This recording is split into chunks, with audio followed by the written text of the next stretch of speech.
Muito obrigado, respeitado colega Manuel de Vasconcelos. Convido agora a Sua Excelência, senhor deputado Antônio Pedro Muxanga.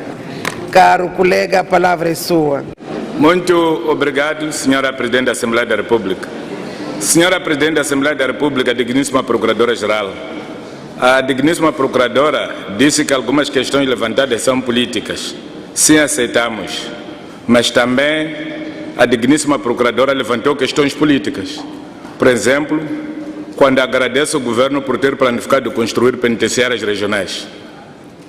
Quando agradece o governo por dar meios à Procuradoria. Eu penso que essa é a obrigação do governo e ninguém tem que agradecer. É igual a um pai quando dá de comer e de vestir ao seu filho. Ninguém tem que dizer obrigado. Mas faltou responder algumas questões ligadas às mortes nas prisões e mortes das pessoas nas mãos das autoridades policiais, cujo motivo são as perseguições políticas. Nós pensamos que isso é crime. Em relação ao cumprimento da lei, senhora Procuradora-Geral, em Moçambique, a única entidade que cumpre a lei é a Renamo.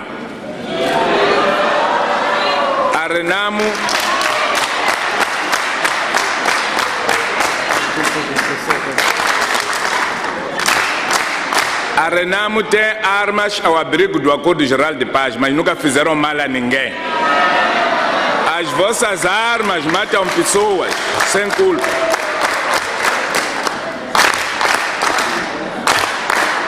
Mas mais do que isso, senhora Procuradora-Geral, no Banco Austral os moçambicanos estão a perder emprego. Eu tenho aqui um documento enviado pela senhora Cláudia Marques, chefe dos recursos humanos, a exigir os funcionários do Barclays para se candidatarem voluntariamente à reforma antecipada. Os lugares desses moçambicanos são ocupados por pessoas de nacionalidade portuguesa, sob o olhar cúmplice e passivo da doutora Luísa Diogo, uma moçambicana de Gema. Isto preocupa-nos. Preocupa-nos também saber que as traduções em inglês no Banco Austral são feitas em Portugal. Tenho aqui documentos que confirmam a transferência de divisas de Moçambique para pagar traduções em Portugal por empresas que não pagam imposto no nosso país. O nosso país tem tradutores em quantidade e de qualidade. A outra questão que nos preocupa é a questão que se deu na Inater, onde uma cidadã, por sinal até parece que é minha conterrânea, porque é natural de Majacás, deu-se ao luxo de se atribuir 500 mil meticais de vencimento. Gostaríamos de saber se a Procuradoria tomou conhecimento e o que é que vai fazer para acabar com estas brincadeiras de uma vez por todas. Na Justiça, aliás, esta atribuição salarial foi testemunhada por olhar cúmplice do Conselho de Administração da Inater, do Ministro dos Transportes e do Ministro das Finanças, presente aqui nesta sala. Penso que ele sabia do que estava a acontecer. Na Justiça, na Procuradoria, há uma história que me vem de Sofala, onde se diz que há uma procuradora que em serviço em Sofala interveio no processo número 65/CS 2007, da venda de um imóvel em asta pública, promovida pelo Tribunal Judicial de Sofala, seção comercial, cujo advogado da contraparte era marido da procuradora-chefe provincial. Aconteceu, porém, que o marido da procuradora-chefe provincial era um mandatário judicial da parte executada pelo BIM e estavam a executar o objeto de garantia, que era o imóvel. Sucede que, depois da publicação do segundo anúncio no Jornal Diário de Moçambique, de 18 de nove de 2009, um cidadão honesto e terceiro de boa-fé interessou-se em adquirir o imóvel, tendo acionado os mecanismos necessários que consistiram na arrematação do imóvel no valor de 1.312.000 meticais.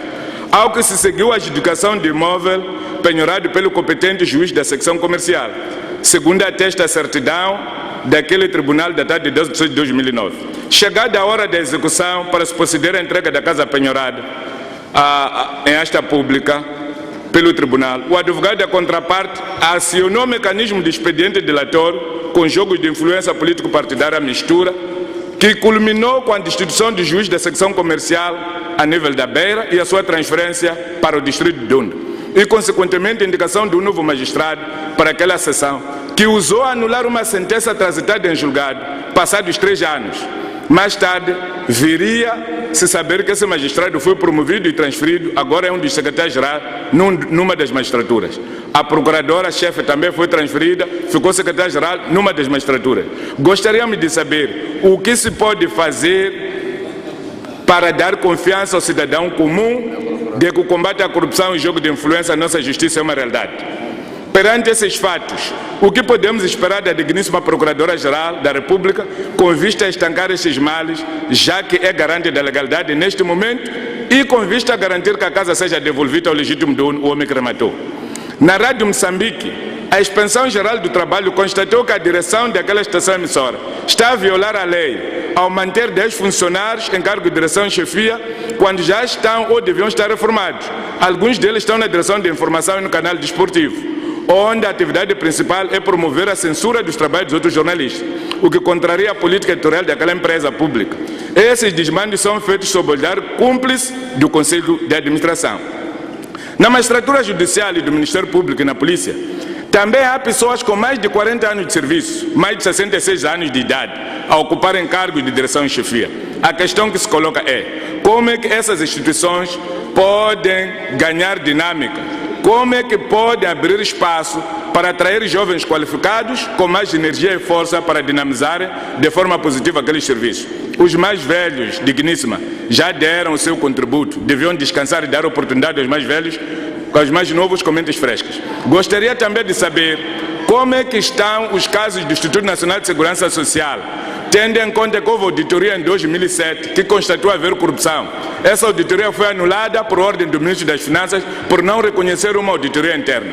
Mais tarde, viria a aparecer outra auditoria do Ministério das Finanças, cujo resultado culminou com a prisão de alguns dirigentes do Instituto de Segurança Social.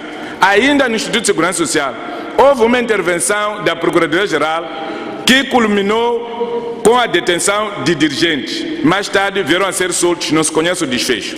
Houve recentemente um escândalo que culminou com a destituição do Dr. Matavele, onde estava em jogo mais de $1 milhão para a aquisição da casa para o PCA, entre outras alfacatruas praticadas pela diretora-geral naquele período. Gostaríamos de saber como é que estão esses casos. O caso Conselho Constitucional, que culminou com a cessação de funções do ex-presidente do Conselho Constitucional, substituído por Dr. Gamito.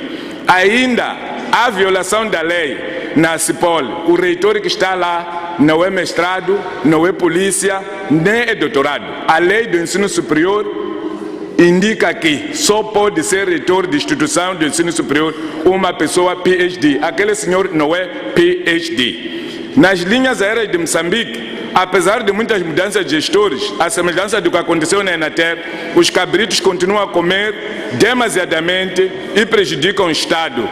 Queremos uma ação vigorosa da Procuradoria da República. A bem da nação, mas não diz, e o povo espera a resposta. Muito obrigado.